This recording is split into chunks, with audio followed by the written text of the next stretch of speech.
High dears, am ASR from RKNX. അപ്പോൾ മക്കളെ, നമ്മുടെ SSLC എക്സാം ഇങ്ങ് ഓടി എത്തിയിരിക്കുകയാണ് അല്ലേ. അപ്പോൾ നിങ്ങൾ എല്ലാവരും ഓരോ സബ്ജക്റ്റിലും ഇപ്പോൾ 2-3 ചാപ്റ്റേഴ്സ് എന്തായാലും എക്സാമിനുണ്ട്. അപ്പോൾ ഓരോ ചാപ്റ്ററിൽ നിന്നും ഏതൊക്കെയാണ് ഇമ്പോർട്ടൻറ്റ് ടോപ്പിക്സ്, അതായത് ഏതൊക്കെ ടോപ്പിക്കിൽ നിന്നാണ് എന്തായാലും ക്വസ്റ്റ്യൻസ് വരാൻ ചാൻസ് ഉള്ളത് എന്നുള്ള വലിയൊരു കൺഫ്യൂഷനിലായിരിക്കും അല്ലേ. കാരണം ചില ടോപ്പിക്സിൽ നിന്ന് നല്ല രീതിയിൽ നല്ല മാർക്കിന് ചോദ്യങ്ങൾ ചോദിച്ചു കാണാറുണ്ട്.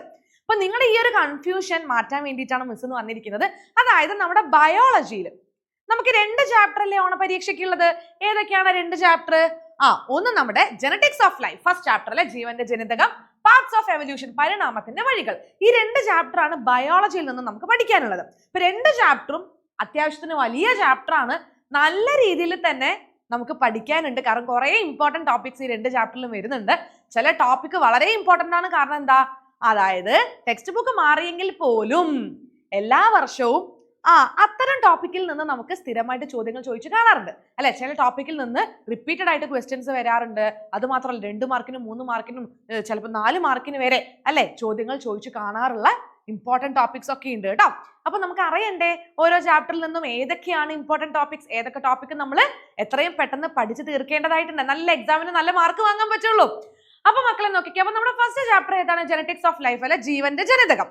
അപ്പൊ ഈ ഒരു ചാപ്റ്ററിൽ നമ്മൾ എന്തായാലും പഠിക്കേണ്ട കാര്യങ്ങൾ, ഒന്ന് സ്ട്രക്ചർ ഓഫ് DNA, അതായത് DNA ഘടന പഠിക്കണം. അതിൽ ന്യൂക്ലിയോടൈഡ് എല്ലാ തവണയും എക്സാമിന് ചോദിക്കാറുണ്ട്.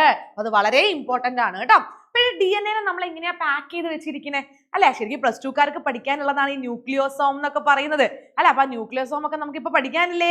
അപ്പൊ ന്യൂക്ലിയോസോം നിങ്ങൾ എന്തായാലും പഠിച്ചിരിക്കണം.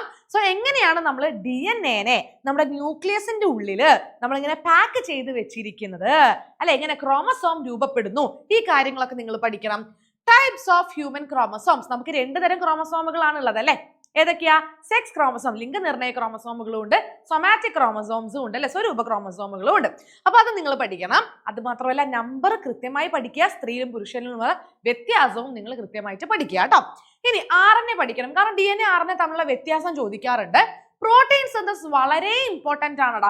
കാരണം എന്താ, നമുക്കതിൽ പലതരത്തിലുള്ള RNA പഠിക്കാനുണ്ട് അല്ലെ. ഓരോ RNAയുടെ ഫംഗ്ഷൻ പഠിക്കാനുണ്ട്. അതെന്തായാലും ചോദിക്കാൻ ചാൻസ് ഉള്ള ക്വസ്റ്റ്യൻ ആണ്. പിന്നെ നമുക്ക് പഠിക്കാനുള്ളത് എന്താ, മെന്റലിന്റെ പരീക്ഷണങ്ങളാണ് അല്ലെ. അതിൽ monohybrid cross, dihybrid cross ഒക്കെ നമുക്ക് പഠിക്കാനുണ്ട്. അപ്പൊ ക്രോസ് ചെയ്യാനൊക്കെ നിങ്ങൾ എന്ത് ചെയ്യുക, പഠിച്ചു വെച്ചോളൂ. കാരണം ടെക്സ്റ്റ് ബുക്കിൽ കുറെ ചിത്രങ്ങൾ കൊടുത്തിട്ടുണ്ട്. അപ്പൊ അവിടെ അവരിങ്ങനെ ഫില്ല് ചെയ്യാനായിട്ടൊക്കെ ചോദ്യങ്ങൾ ചോദിച്ചു കാണാറുണ്ട് കേട്ടോ. ഓക്കെ. പിന്നെ നോൺ മെന്റലിയൻ ഇൻഹെറിറ്റൻസ് പുതിയ ടോപ്പിക് അവർ ആഡ് ചെയ്തതാണ്. ഇത് വളരെ ഇമ്പോർട്ടന്റ് ആണ് കേട്ടോ. ഇത് വളരെ ഇമ്പോർട്ടന്റ് ആണ്. കാരണം പുതിയ ടോപ്പിക് ആയതുകൊണ്ട് തന്നെ ഇതിൽ നിന്ന് ചോദ്യങ്ങൾ വരാനുള്ള ചാൻസ് വളരെ കൂടുതലാണ്. ഓക്കെ അല്ലേ? യെസ്. അപ്പൊ നിങ്ങൾ എന്ത് ചെയ്യാ, ഇൻകംപ്ലീറ്റ് ഡോമിനൻസ്, കോ ഡോമിനൻസ്, മൾട്ടിപ്പിൾ എലീൽസ് ഒക്കെ പഠിച്ചു വെച്ചോളൂ കേട്ടോ. ഇനി നമ്മുടെ സ്കിന്നിന്റെ കളർ അല്ലെ, സ്കിന്നിന് കളർ തരുന്ന ഒരു പ്രോട്ടീൻ, ഒരു പിഗ്മെന്റ് ഉണ്ടല്ലോ, മെലാനിൻ. അതൊക്കെ 1 മാർക്കിന് ചോദ്യം ചോദിക്കാൻ ചാൻസ് ഉണ്ട് കേട്ടോ. പിന്നെ ക്രോസിംഗ് ഓവർ, അപ്പൊ ആ ചിത്രം വെച്ചുകൊണ്ട് തന്നെ നിങ്ങൾ എന്ത് ചെയ്യുക, ക്രോസിംഗ് ഓവർ പഠിക്കുക. ഈ ക്രോസിംഗ് ഓവർ എന്തിനു കാരണമാകുന്നു എന്നൊക്കെ പഠിച്ചു വെച്ചോളൂ. പിന്നെ മ്യൂട്ടേഷൻ എന്താണെന്നും പഠിക്കുക. ചിലപ്പോൾ 1-2 മാർക്കിന് ചോദിച്ചാൽ അപ്പൊ മ്യൂട്ടേഷൻ എന്താണെന്നും പഠിക്കുക കേട്ടോ. അപ്പൊ നമ്മുടെ ഫസ്റ്റത്തെ ചാപ്റ്ററിൽ ഇത്രയും ടോപ്പിക്സ് ആണ് നിങ്ങൾ എന്തായാലും പഠിച്ചിരിക്കേണ്ടത്. ഇതിൽ ഏറ്റവും ഇമ്പോർട്ടന്റ് ഏതാണ് മിസ് ചെയ്യുന്ന ചില കുട്ടികൾ ചോദിക്കും. അപ്പൊ അവർക്ക് വേണ്ടിയിട്ടാ DNA ഘടനയിൽ നമ്മൾ ക്ലിയർ ആയിട്ട് പഠിച്ചിരിക്കണം. കാരണം അതിൽ എപ്പോഴും ചോദിക്കാറുള്ളതാണ് ന്യൂക്ലിയോടൈഡ് കേട്ടോ. ഓക്കെ. പിന്നെ പലതരത്തിലുള്ള നൈട്രജൻ ബേസ് ഒക്കെ ഇല്ലേ, അതൊക്കെ ചോദിക്കാറുണ്ട്. ഇനി നമ്മൾ എന്തായാലും പഠിച്ചിരിക്കേണ്ട കാര്യമാണ് പ്രോട്ടീൻ സിന്തസിസ്. വളരെ ഇമ്പോർട്ടന്റ് ആണ്. പ്രോട്ടീൻ സിന്തസിസ് പഠിച്ചു വെച്ചോളുക. പിന്നെ എന്താണ് പഠിക്കേണ്ടത്? ക്രോസിംഗ് ഓവർ പഠിക്കുക. ഇതൊക്കെ എന്തായാലും ചോദിക്കാവുന്ന ഇമ്പോർട്ടന്റ് ടോപ്പിക്സ് ആണ് കേട്ടോ. അത് വിചാരിച്ചിട്ട് ഈ പറഞ്ഞത് മാത്രം പഠിക്കാനല്ല കേട്ടോ മിസ് പറഞ്ഞത്. ഓക്കെ, ഇതൊക്കെ ഇമ്പോർട്ടന്റ് ടോപ്പിക്സ് ആണ്. ഇതിൽ നിന്നൊക്കെ എന്തായാലും ചോദ്യങ്ങൾ വരും. അപ്പൊ ബാക്കിയും എന്തെങ്കിലുമൊക്കെ ടെക്സ്റ്റ് ബുക്കിൽ ഉണ്ടെന്നുണ്ടെങ്കിൽ, ചാപ്റ്ററിൽ ഉണ്ടെന്നുണ്ടെങ്കിൽ അതും എന്ത് ചെയ്യണം, പഠിക്കണം. ഓക്കെ അല്ലേ? യെസ്. ഇനി നമ്മുടെ സെക്കൻഡ് ചാപ്റ്റർ ആണ് പാർട്സ് ഓഫ് എവല്യൂഷൻ അല്ലേ. അപ്പൊ നിങ്ങൾക്ക് അറിയാലോ, പാർട്സ് ഓഫ് എവല്യൂഷൻ ചെറിയ ചാപ്റ്റർ ഒന്നും അല്ല, വലിയ ചാപ്റ്ററാണ്. കാരണം എന്താ, 2 ചാപ്റ്റേഴ്സ് ഇതിലുണ്ട്.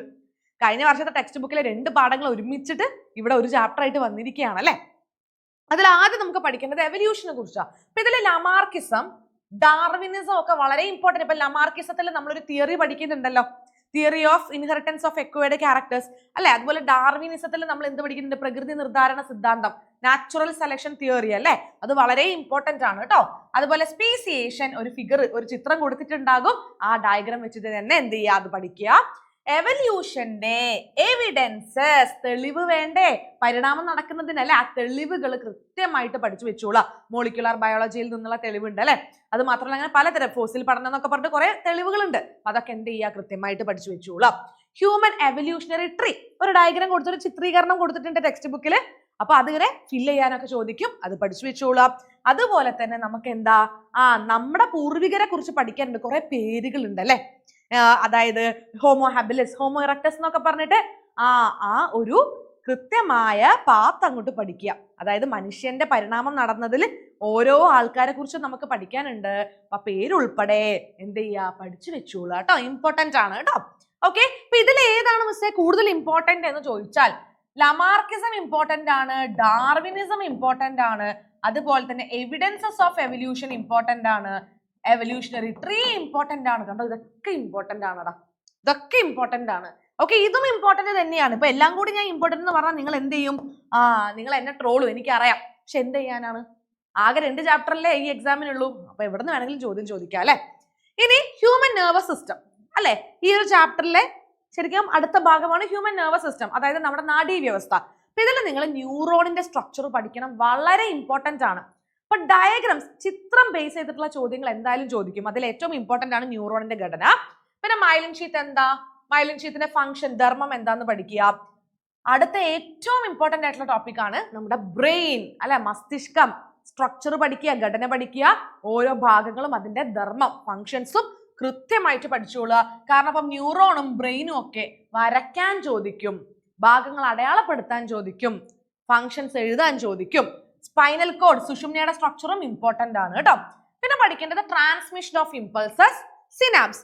ഈ സിനാപ്സും വളരെ ഇമ്പോർട്ടന്റ് ആണ്. ചിത്രീകരണം വെച്ചൊക്കെ കഴിഞ്ഞ വർഷം വരെയും അല്ലെ നമ്മുടെ പഴയ ടീംസിനോട് ക്വസ്റ്റ്യൻ ചോദിച്ചിട്ടുണ്ട് കേട്ടോ. പിന്നെ നെർവ്സ് എത്ര തരം ഉണ്ടെന്നുള്ളത് ചിലപ്പോൾ ചോദിച്ചാലോ, അപ്പൊ അതൊന്ന് പഠിച്ചു വെച്ചോളാം. പിന്നെ sympathetic and parasympathetic nervous system important ആണ്. ഇത് രണ്ടും ഏത് നെർവസ് സിസ്റ്റത്തിന്റെ ഭാഗമാണ്, സ്വതന്ത്ര നാഡീവ്യവസ്ഥ അല്ലെ, ഓട്ടോണോമസ് നെർവസ് സിസ്റ്റത്തിന്റെ ഭാഗമാണ്. അപ്പൊ ഒരു അടിയന്തര സാഹചര്യത്തിൽ നമ്മുടെ ശരീരത്തിലെ ഓരോ അവയവങ്ങൾക്കും ഉണ്ടാവുന്ന മാറ്റം എന്താന്ന് പഠിക്കുന്നില്ലേ, അതിൽ സിമ്പത്തറ്റിക് ആൻഡ് പാരാസിമ്പത്തറ്റിക് സിസ്റ്റം എന്തൊക്കെ മാറ്റങ്ങൾ കൊണ്ടുവരുന്നു എന്നുള്ളത് കൃത്യമായിട്ട് കൺഫ്യൂഷൻ ആവാത്ത രീതിയിൽ പഠിച്ചു വെച്ചോളാം. പിന്നെ എന്താണ് റിഫ്ലെക്സ് ആക്ഷൻ, റിഫ്ലെക്സ് ആർക്ക്, അപ്പൊ ഇതൊക്കെയാണ് നമ്മുടെ പാർട്സ് ഓഫ് എവല്യൂഷനിലെ ഹ്യൂമൻ നെർവസ് സിസ്റ്റത്തിൽ നിന്ന് വരാവുന്ന ടോപ്പിക്സ് കേട്ടോ. ഓക്കെ, അപ്പൊ ഇതൊക്കെയാണ് നമ്മുടെ ഈ ഒരു പരീക്ഷയ്ക്ക് നമ്മൾ പഠിക്കേണ്ട ടോപ്പിക്സ്. അപ്പൊ ഇതുവരെ എക്സാമിന് പഠിച്ചു തുടങ്ങാത്ത ആൾക്കാരുണ്ടെങ്കിൽ, അല്ലെങ്കിൽ എവിടെ തുടങ്ങണം, എന്ത് പഠിക്കണം എന്ന് കൺഫ്യൂഷൻ അടിച്ചിരിക്കുന്ന ആൾക്കാരുണ്ടെങ്കിൽ ഈ വീഡിയോ വെച്ച് നിങ്ങൾ എന്ത് ചെയ്യുക, ഈ ഓരോ ടോപ്പിക്കും കവർ ചെയ്യാം. അപ്പൊ ആദ്യം നിങ്ങൾ തന്നെ ഈ ടോപ്പിക് ഒന്ന് ലിസ്റ്റ് ചെയ്യാം. എന്നിട്ട് എന്ത് ചെയ്യുക, നിങ്ങൾ ഓരോ ടോപ്പിക്ക് പഠിച്ചു കഴിയുമ്പോഴും ആ ലിസ്റ്റ് ഒന്ന് ടിക്ക് ഇട്ട് കൊടുത്താൽ മതി, അല്ലെങ്കിൽ ഒന്ന് വെട്ടി കൊടുത്താൽ മതി അല്ലേ. ആ ടോപ്പിക്കൊക്കെ ഞാൻ കവർ ചെയ്തു, ഈ ടോപ്പിക്കൊക്കെയാണ് എനിക്ക് പെൻഡിങ് ഉള്ളത്, അപ്പൊ ബാക്കിയുള്ള ഈ ടോപ്പിക്കൊക്കെ എത്രയും പെട്ടെന്ന് പഠിക്കണം, നിങ്ങൾക്ക് തന്നെ എന്ത് വരും, ഒരു ബോധം വരും അല്ലെ. അതേപോലെ ചിലപ്പം എന്താ പറയാ, എന്ത് പഠിക്കണം ഏത് പഠിക്കണം എന്നൊക്കെ അറിയാതെ കൺഫ്യൂഷൻ അടിച്ച് പഠിക്കാതെ മടി പിടിച്ചിരിക്കുന്ന നിങ്ങളുടെ ഫ്രണ്ട്സ് ഉണ്ടെങ്കിൽ അവർക്കൊക്കെ എന്ത് ചെയ്യുക, വീഡിയോ ഷെയർ ചെയ്ത് കൊടുക്കുക, അവരോട് ഇത് കാണാൻ പറയാം, ബയോളജി സെറ്റ് ആക്കാൻ പറയാം. അപ്പൊ ഇതുപോലുള്ള ഇൻഫോർമേറ്റീവ് വീഡിയോസ് ആയിട്ട് മിസ് ഇനിയും വരുന്നുണ്ട്. അപ്പൊ ആ വീഡിയോസ് ഒക്കെ കിട്ടണമെങ്കിൽ എന്ത് ചെയ്യണം, നമ്മുടെ ചാനൽ സബ്സ്ക്രൈബ് ചെയ്യുക, വീഡിയോ ഇഷ്ടപ്പെട്ടെങ്കിൽ ലൈക്ക് ചെയ്യുക, പിന്നെ നിങ്ങൾക്ക് സജഷൻസ് ഒക്കെ നമ്മുടെ കമന്റ് ബോക്സിൽ അറിയിക്കാം കേട്ടോ. നമുക്കിനി കാണാൻ ചിൽഡ്രൻ, ടാറ്റാ.